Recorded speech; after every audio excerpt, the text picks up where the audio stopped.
பண்ணுறது நான் உங்கள் சிந்து. வாங்க இன்னைக்கு ஒரு சின்ன ரெசிபி பார்க்கலாம். கருணக்கிழங்கு புளி குழம்பு சிம்பிளாக எப்படி வைக்கிறதுன்னு ஒரு சின்ன ரெசிபி பார்க்கலாம் வாங்க. கருணக்கிழங்கு வேக வச்சு எடுத்து வச்சுருக்கேன். இது வந்து சேப்பங்கிழங்கு. இப்போ அந்த கருணக்கிழங்கு வேக வச்சு தோல் வச்சு எடுத்து வச்சுட்டேன். எப்படி குழம்பு வைக்கலாங்கிறது சிம்பிளாக பார்க்கலாம் வாங்க. கடாயில் 2 ஸ்பூன் எண்ணெய் ஊற்றிக்கோங்க. ஊற்றிட்டு சின்ன வெங்காயம் கொஞ்சம் உரித்து வச்சுருக்கேன். எவ்வளோ தேவையோ அவ்வளோ போதும். கொஞ்சம் நல்லா வதங்கட்டும்.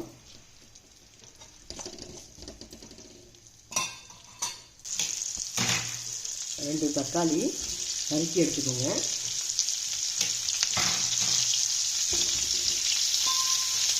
நல்லா வதக்கி விட்டுருங்க.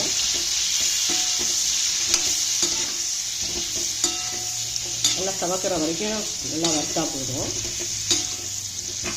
இப்போ அடுப்பை ஆஃப் பண்ணிவிட்டு எனக்கு தேவையான அளவு தேங்காய் மேலே போட்டுக்கிறேன்.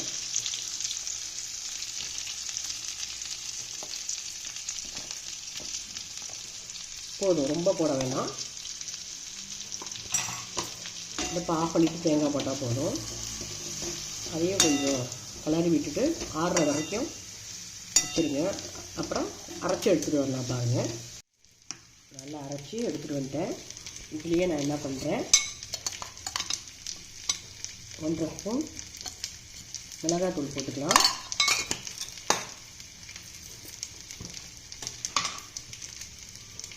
ரெண்டு ஸ்பூன் மல்லித்தூள் போட்டுக்கலாம். தேவையான அளவு கல் உப்பு சேர்த்துக்கிறேன். பாருங்கள், வேறு ஒரு இதில் தாளித்து விடுறதுக்காக எண்ணெய் ஊற்றிக்கிறேன். எண்ணெய் நல்லா காயட்டும். எண்ணெய் நல்லா காஞ்சதும் கொஞ்சமாக வெந்தயம், கொஞ்சம் போல் கடுகு,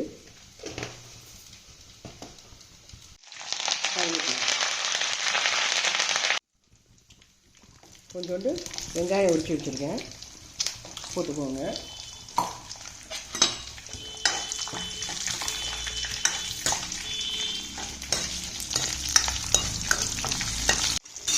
இப்போ பாருங்கள், தக்காளி கொஞ்சம் போட்டுக்கிறேன்.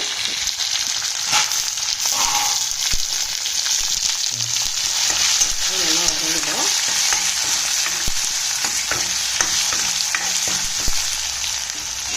இப்போ நம்ம இங்கே அரைச்சி வச்சுருக்கோம் இல்லையா,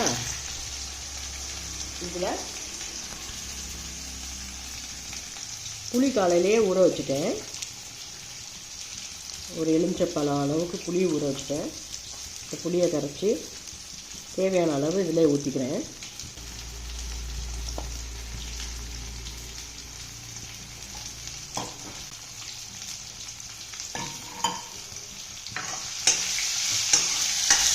நல்லா வதங்கிடுச்சு.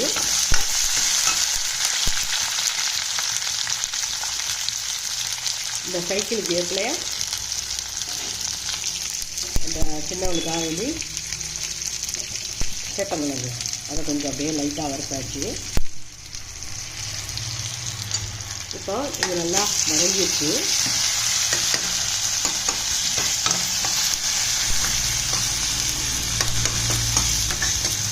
தக்காளி ஏதாவது குத்தி விட்டிங்கன்னா நல்லா வதங்கிடும்.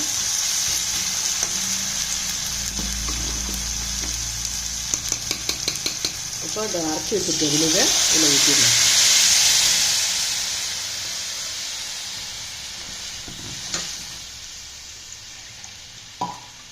நல்லா ஜாராக கழுவி ஊற்றிடுங்க.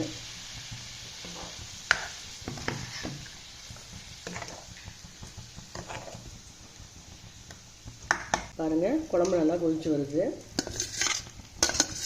கருணக்கிழங்கு போட்டுடலாம்.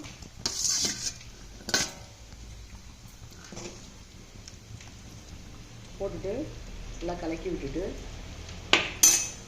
மூடி போட்டுடலாம்.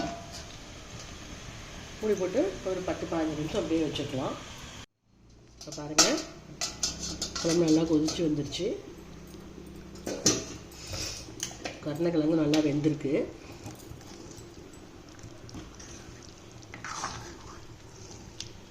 அவ்வளோதான், அடுப்பை ஆஃப் பண்ணிடலாம். சரிங்களா, ஆஃப் பண்ணிடலாம். இப்போது கருணைக்கிழங்கு குழம்புக்கும் ஒரு சைட் டிஷ் பார்த்துடலாம். அதையும் பார்த்துருவோம்.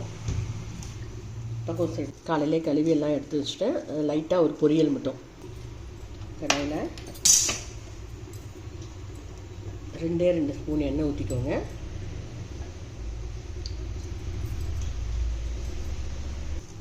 கொஞ்சமாக கடுகு, கடலை பருப்பு,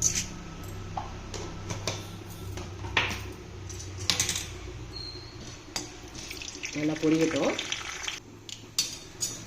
நல்லா காஞ்சோன்னா கருவேப்பிலை, பச்சை மிளகாய், தக்காளி. நான் வெங்காயம் போட மாட்டேன்.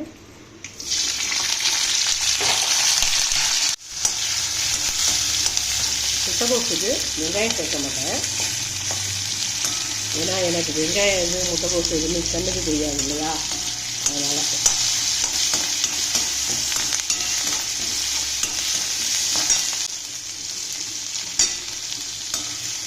கொஞ்சம் கொஞ்சமாக முட்டைக்கோஸை போட்டுக்கலாம்.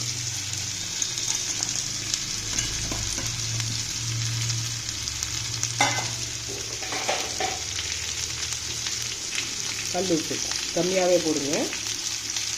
அவ்வளோதான். தண்ணி தெளித்து மூடி போட்டு வச்சிடலாம்.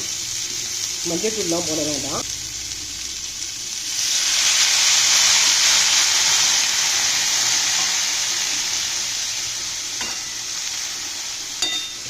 வேகட்டும். வெந்தோடனே திரும்ப ஒரு கலரி கொஞ்சமாக லைட்டாக தேங்காய் போட்டு வதக்கிடலாம். கொஞ்சம் நேரம் வேகிற வரைக்கும் நான் ஒரு மூடி போடுறேன். திறந்து பார்க்கலாம். நல்லா வெந்திருக்கு. தக்காளி போட்டதுனால கொஞ்சம் கலர்ஃபுல்லாக இருக்கும். தேங்காய் போட்டு ஆஃப் பண்ணிடலாம்.